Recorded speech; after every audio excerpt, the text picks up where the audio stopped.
The new Tacoma's out, sort of. Sales have been really bad on it. If we look at the Q1 sales here, go down to the Tacoma, down 55% on the month of March, down about 60% on the first quarter. Supra is down as well, Mirai, but that's, the thing is the Tacoma's typically the third or fourth best selling Toyota in North America. And these numbers just are not making sense. If we go over to automotive news, April, Tacoma was still down 26%, even though it's headed in the right direction. It's still down double digits. There's news breaking right now from Reuters on why this is happening. Guys, grab your snacks and drinks, buckle in, and we're talking about some tacos. Now, the Tacoma repeatedly halted production in the Mexico plants after suppliers hit with worker shortage. They cannot keep good workers. They're going to get into that, but if you didn't know, the Tacoma's been made in Mexico for some time now. And we started seeing second generation starting to be built in Mexico. And after that plant in Fremont, California closed down and Tesla eventually moved in there, the Tacoma moved its production actually to Texas, where the Tundra is built, but the Sequoia needed somewhere to go as well. So the Sequoia went there, and all truck production for Tacoma went to Mexico in the Guanajuato plant and in the Baja plant. This is the first generation of Tacoma that has no United States production. Now, if you go back to the like Toyota pickup truck that preceded the Tacoma, yes, that was originally built in Japan, right? But this is the first Tacoma that's ever fully built from beginning to end in these Mexico plants. So we're going to go back to Reuters here. Toyota repeatedly halted Mexico plant production after suppliers hit by worker shortage. Toyota halted production for a total of 19 days in February and March in its plant in Tijuana, Mexico, where it makes the Tacoma pickup truck. Now that's the Baja plant. Actually, I should have it saved in my Google Maps. So down here is one of the plants, okay? This is actually a Honda plant here in Celaya. But just down the road from where they make the Honda HR-V, here's the newer plant that makes the Tacoma as well.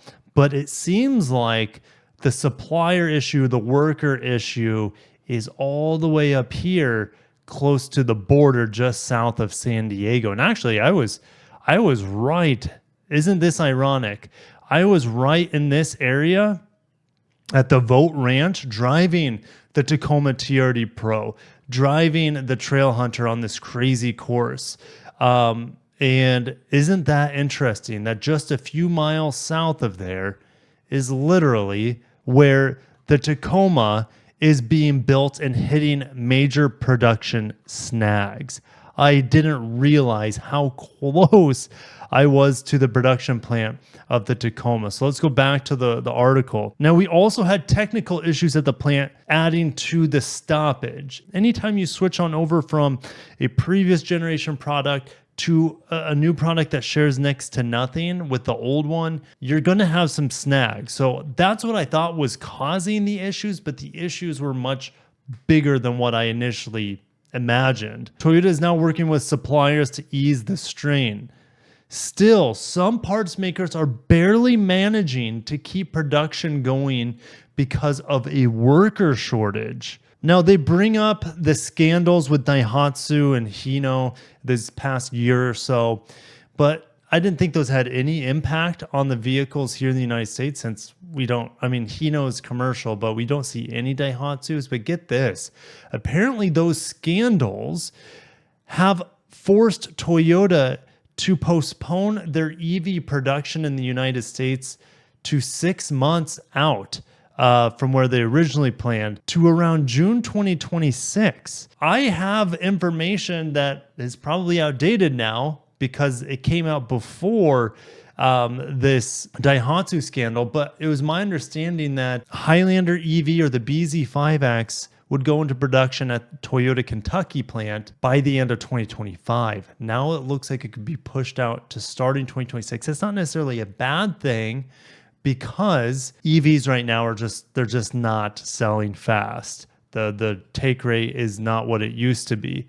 Some suppliers, get this, said regular employee turnover had led to a decline in skills, while production capacity had decreased due to issues with personnel, equipment, and material supply. So it's not just one issue. It's like a domino effect going on. You have this all new Tacoma, all new parts, and then you have this rapid turnover at the suppliers, and apparently these people are just not able to keep jobs. The turnover is fast because they're able to make better money elsewhere. And one of the suppliers says because of the rapid turnover due to their employees leaving for greener pastures, he says it's become difficult to secure personnel.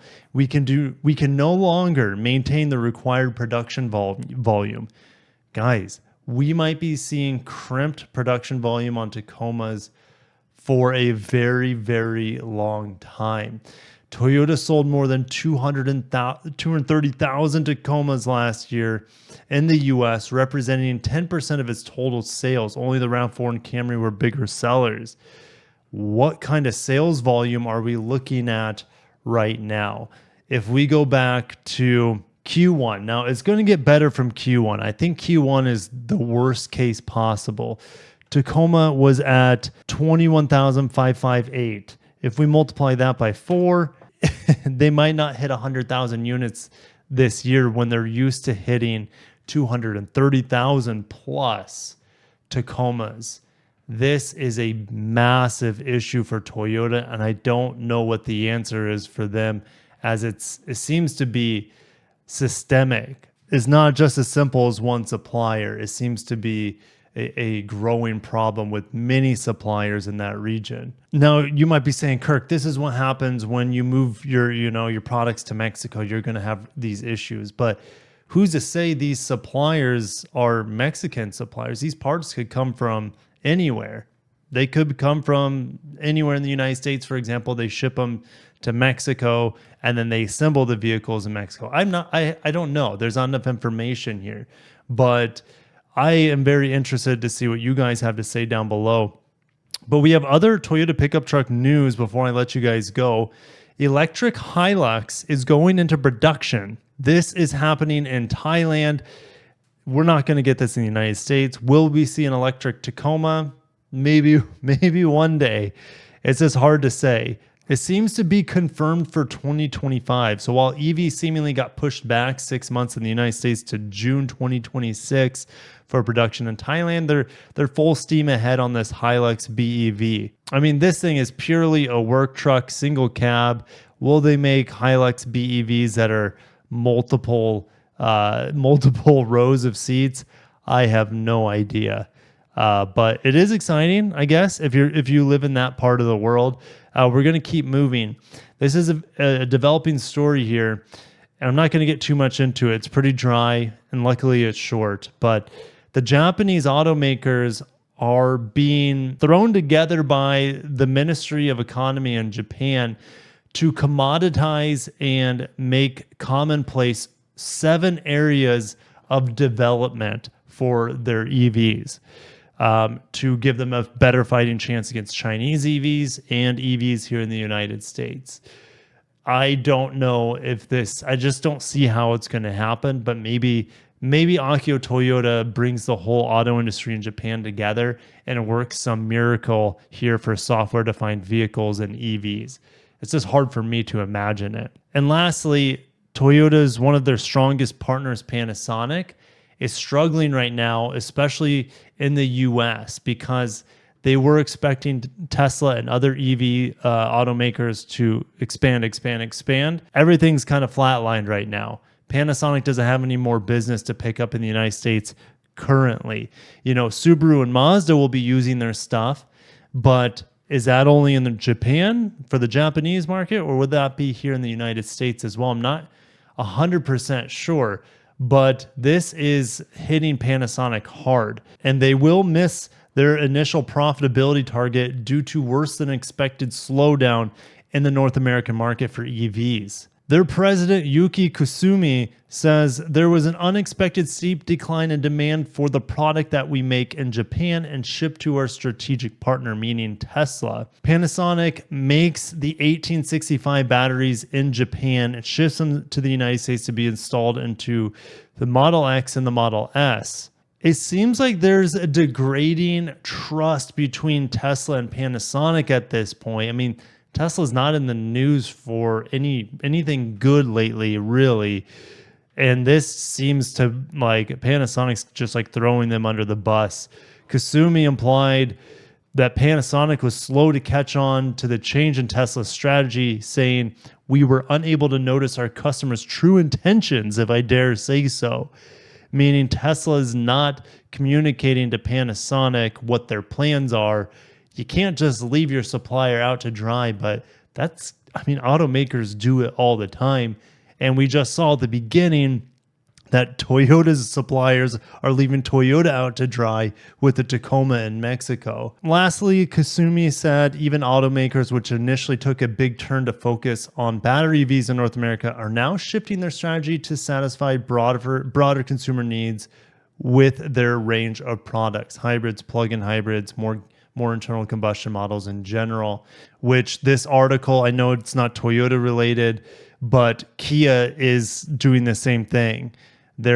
Yes, they have a bunch of EVs in their back pocket, but with the amount of incentives on the EV6 and the EV9, it's hard to imagine that they're making a whole lot of money, if any, on those EVs. And so they know that they need to sell a crap ton of hybrid and plug-in hybrid vehicles. And they will be making, and I talked about this in another video this week about Hyundai expanding their hybrid technology, not only making it available in different powertrain sizes, meaning it's more scalable, but also in more models. So you're going to have much more models in the Hyundai and Kia lineups that are going to be electrified, hybrid, plug-in hybrid, and then you're going to have next-gen hybrid technology as well. So very excited on that front, but Kia also doing a 180 here, saying, "Hell, we got EVs in the back pocket, but that's not what's hot right now. Let's focus on what's hot, supply the market, and man, this Kia Carnival hybrid looks sick." Anyways, I'm going to end it there. Thank you guys. I'll catch you in the next one. Have a great day and peace out.